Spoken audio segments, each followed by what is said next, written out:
негизги максатыбызга жетишибиз керек. Негизги максатыбыз бул ыйманыбыз кубатталыш керек. Качан гана биздин ыйманыбыз кубатталгандан кийин анан сырткы жана ички келген бизге келген нерсенин баардыгын жеңилип берет бизге. Ошо жеңебиз. Эгерде биздин ыйманыбыз курулбаса, биз ички жана сырткы нерсеге жеңилип калабыз. Ошонун бирөөсү субхана шайтан, экинчиси өзүнүн нафсибиз. Кимде ушул нерсеге көңүл бурбаса, өзүнүн шайтаны бар экен да, нафсиси бар экендигине көңүл бурбай турган болсо, ал эмне экен? Ал бул дүйнөдө алданып калат экен шайтанга. Ушундай өзүгө алданып калабыз. Карайбыз. Демек пайгамбар айткан. Ким дейт жумшактыктан куру калса, юхарриму. Мындай айтканда, ким жумшактан куру калса, демек ал эмне экен? Хайырдан дагы, жакшылыктан да куру калат деген экен. Негизинде биз ошо жумшактык жөнүндө келгенде мындай башкача ойлойбуз да. Жумшак болсо, кээ бирлерге жумшак сүйлөсөң мындай, бул кичине слабыйраак окшойт деп баса калат да. Мындай өзүнүн өктөм кулагы алып мындайчы. Ушундай нерсеге мен туш болдум да. Кээ бирде мындай шалбар эле жүрүрсүң да. Анан базарга барсам, бир нерсе алайын десем, бирөө явный эле мынтип койду да.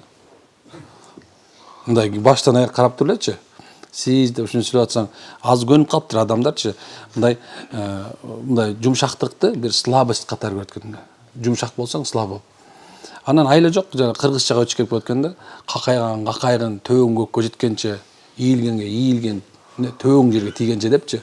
Аны ошонун себебинен көп убакыттарда сиз менен биз мындай эме экен да, баян мындай ушул жумшактыкты кабыл ала албай атабыз да.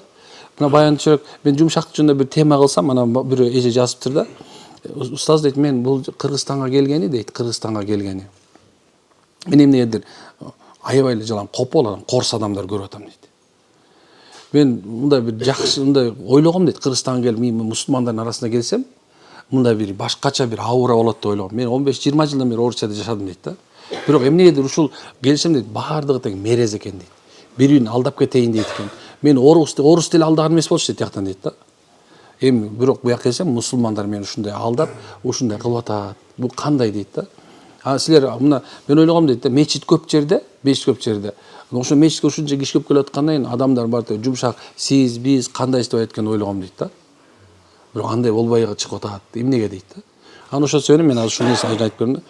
Өзү сен менен сиз менен биздин ыйманыбыз канчалык кубатталган сайын, биздин адебибиз да ошончолук мындай жеңил болуп башташ керек. Жеңил. Намазың турган сайын сен жашооң жеңилдеш керек. Унутпагыла. Адамга болгон мамилең, көз карашың, дүйнө таанымың өзгөрүш керек. Эгерде сиз менен биздин намаз окуп атып, Алла жолуна чыгып атып, илим алып атып, дүйнө таанымыбыз жокса, дүйнө тааны деген адам таануу да. Өзүңдү ушундай бир дүйнө адам таанууң жагы дагы деле болсо баягы мен деген нерсе сенде көбүрөөк болуп калса, анда демек сен эртең эч качан жумшак боло албайсың. Жумшак болсоң да көргөзмө болот. Сыртта жумшак болосуң да үйүңө барып алып туруп, аялыңа фираун боло каласың, батылы, фараон болуп, падыша болуп. Балдарыңа жумшак болобуз. Жумшактык деген бул момундун негизги сыпаты, билесиңер. Жөнөкөйлүк менен жумшактык бул бейиштеги адамдардын сыпаты. Бул дүйнөдө мисалы жөнөкөй адам. Даражасын Алла көтөрөт. Адамдардын арасында көтөрөт. Пайгамбар айткан хадис бар. Жөнөкөйлүк менен даражасын көтөрөт. Бирок ошол эле мезгилдечи жумшактык мененчи Алла Таала сени бейиштеги үйүңдү көрсөтөт. Унутпаш керек. Кыргызда бар адамдын жумшагын адам жейт деп айтабыз. Биз ушундай нерсе мындай, бул тескери жагы да мындай айткандачы. Демек сен жумшак болбо деген сөз да болчу. Бирок исламда, шариатта сени канчалык адамдар баса турган болсо да сен жумшак боло берип турган болсоң, канча сен адамдар жаман ушуну бир тепсей турган болсо, сен жөнөкөй боло берип турган болсоңчу, сен адамдардын алдында кадырың түшүшү мүмкүн, бирок Алланын алдында кадырың бийик болот, унутпаш керек. Ошондой. Демек, бул дүйнөдө бирөөнө жакшылык кыла албаган, бирөөнө мээрим көрсөтө албаган, жумшак боло албаган адамчы эч качан хайырдын жакшылыкты көрбөйт деген сөз ушул да тура. Пайгамбар бекер айтып аткан жок да. Демек, аракет кылышыбыз керек да, жумшак болгонгочу. Көп убакыттарда мындай байкасаңыздар керек, агрессивный адамдардын бир эмеси бар да, адамдарга баса калайын дейт да. Бирок пайгамбардын окуясын карап көрүп, бир күнү каракчылар, пайгамбар саллаллаху алейхи вассалам кол салыштырып атат, каракчылар да. Жолум эткен. Курчап кал мына дегенде пайгамбар саллаллаху эмне кыл десе, пайгамбар кылычыңарды алгыла, мени коргогула деп кыйкырган жок экен да.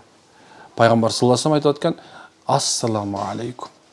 Дегендечи, ассаламу алейкум деген сөз менен баягылардын баардыгы тең кылычтар ылдый түштү. сурап аткан, биз сени өлтүргөн атсак, сен эмне мындай акыбалды, бизге тынчтык каалап атасың дейт. Айтам, мен тынчтык үчүн келгем, мен жумшак үчүн келгем, мен адамдар жөнөкөй кылыш үчүн келгем. Карасаң, Аллах Куранда болсо пайгамбар мактап айтып атат. Ал силердин араңардан, ал силерге жумшак мамиле кылат, силерге копол эмес дейт. Карасаң, демек ушул нерселерден кичине сыныш керек да. Мен ушундаймын. Мен баягыда эле ушундай болчумун. Мен өзгөрбөйм. Мен өзгөртүш мүмкүн жок, субханалла. Сен өзгөрүшүң, сен Азирет Умар өзгөрттүр да. Силер эми кечирип коелу, негизинде акыйдабызда баягы эмелерге сахабалар жөнүндө сүйлөгөндө кээ бир аалымдар айткен, илгерки болгон өтүп кеткен жашоосунда айтпаш керек деп, эмелердин, халифалардын. Бир айтайын деген нерсе эмне, силер Азирет Умардай кылыч менен чыгып туруп, базардын биягынан кирип ар жагына чыкканча бирөөнүн башын тоголото тээп чыктыңарбы? Бар ушундай. Мен мындай ушундаймын деш үчүнчү. Мына карасаң, базардын биягынан кирип, тияна чыкканда бир баш тээп чыкчу экен да. Футбол ойноп чыкчу экен. Ошол адам качан динге келгендечи, субханалла. Бирөөнү келип жөөлөп кетип, кайра артка келип туруп, мени да жөөлө деген көрчү. Кыяматта мен жооп берип калбайын деп. Мени кайра жөөлө деген адам. Эмне дейсиңер? Демек эмне кылыш керек экен? Адам өзгөрүш керек. Намаз окуп атасың, өзгөр. Сен өзүң мусулманбы? Өзгөр, субханалла. Мисалы, баянчырак бир бала менен сүйлөшүп калсам айтат, "Устаз, мен Европага кайра кетейин деп атам" дейт. Эмне кетип атсың сен Европага? Аякта дейт, жашоо жеңил дейт. Аны сурап атпайм, эмнеси менен сага жеңил? Мындай акча көппү десем, жок дейт. Аякта акча, набар бүт нерсе кымбат дейт. Биз аякта иштеп, Кыргызстанга келип жашашыбыз керек негизи дейт да. Биз Америкага барып иштеп, бирок Кыргызстанга келип жашай турган жер дейт да. Анткени дейт, аякта акча көп дейт. Бирок дейт, субханалла, мындай көп болгону менен дейт да, адамдар мындай жумшак дейт. Жылмайып турат. Англияга барып иштеп келдим дейт. Анан ошо 6 ай жүрдүм дейт. 6 айда бир да англичан мен жөнүндө наоборотунан күлүп, эртең менен сонун тозуп алат дейт да. Чыгып барат, кадимгидей маанайым көтөрүлүп калат дейт. Эми мен Кыргызстандан келип Дордойго кирип бардым, карасаң элдин баары мону дейт. Сыгылып кеттим, кете берейинчи дейт. Анан айтам, сен Кыргызстанга ошончо акчаң бар экен, инвестиция кыл, Кыргызстан элибиз көтөрөлү. Мен өзү ушундай ыракмын да, Кыргызстанга мындай күйө берем деп, биз акчалууларды кетиргим келбейт да. Айтам деп, кел мен салып койгулачы Кыргызстан өнүгө берсин. Сен мейли кичине анча берип коет экенсиң, бирок оңдой эле берем да. Айтат, оңдойн эле деп келгем дейт да. Бирок адамдардын ушундай катуулугу дейт да, мени сындырып коймой болду атпайбы. Көрсө адамдар жакшы нерсеге бат көнөт экен да. Бөтөнчө билесиңерби, жакшы мамиле, жумшак мамилеге биз бат көнөбүз. Ушундай. Ошон үчүн мына биз эми бүт мамлекетибизге жакшылыкты, жумшакты жөнөтө албашыбыз мүмкүн. Бирок кылсак болот. Кел, мына аялыбызга бүгүн машалла жумшак бололу. Бүгүн балдарыбызга жумшак бололу, машалла. Бүгүн ата-энебизге жумшак бололу. Кел, бүгүн туугандарыбызга жумшак бололу. Кошунабызга жумшак бололу. Биз ассаламу алейкум деп пайгамбардын сүннөтүн тараталы. Билесиңер, пайгамбар айтат, салам бергиле дейт. Тамак тараткыла дейт пайгамбарыбыз.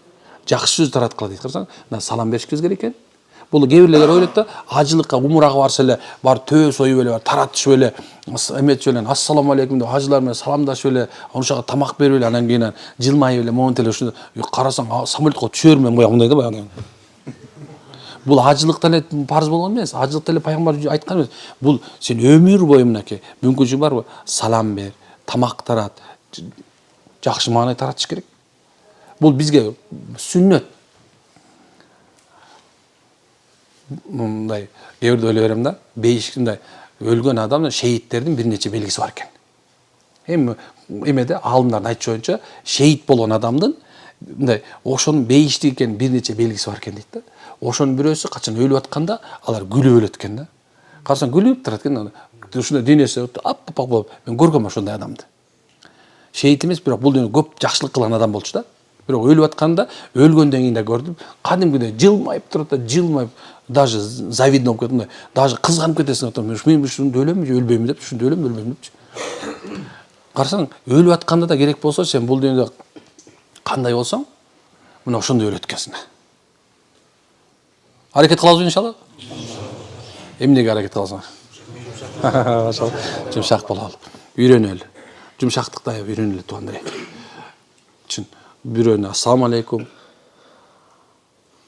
Бирөөнү мындай, кээ бирде мындай бир мультфильм бар, мен дайыма эле мультфильм, мен кичинекей кезимде мультфильм жакшы көрөм да. Анан аз деле мультфильм көрө берем да. Анткенсе мындай бузукулук азыраак да. Тиякты бетсең эле бир сеңке болуп кетет го. Мурун өбүшүп коюп эле кызарып эле момун теришип эле го. Аз болсо чечинип баарын кылып коюп эле кызарышпайт да, даже кинодочу. Анан азыр болсо мультфильмдер көрөсүң, мультфильм карап атсаң, анан илгерки мультфильм бир бар да. Бирөө кетип баратат да, бир кичинекей бала кетип барат эле.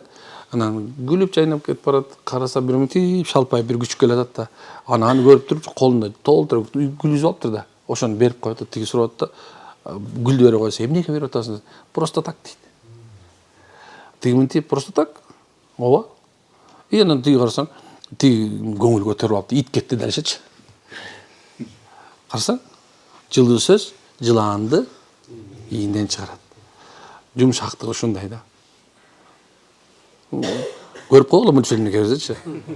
Ал кандай мультфильм? Сон мультфильмди болот. Атын унутуп калдым да.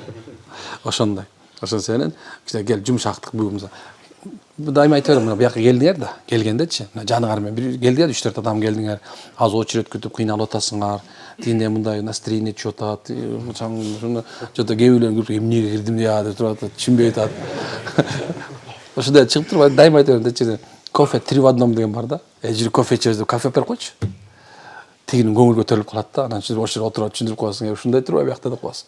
Көңүл көтөрүш үчүнчү кээ бир адамгачы мынчалык эле нерсе керек да. Мынчалык эле нерсе. Даже бул көбүрөөк болуп кетти мынчалык дережеси. Мынчалык. Ушундай. Ушундай. Анда амин. Субханакалла хамдика шаланта астагфирука ва атубу илейк.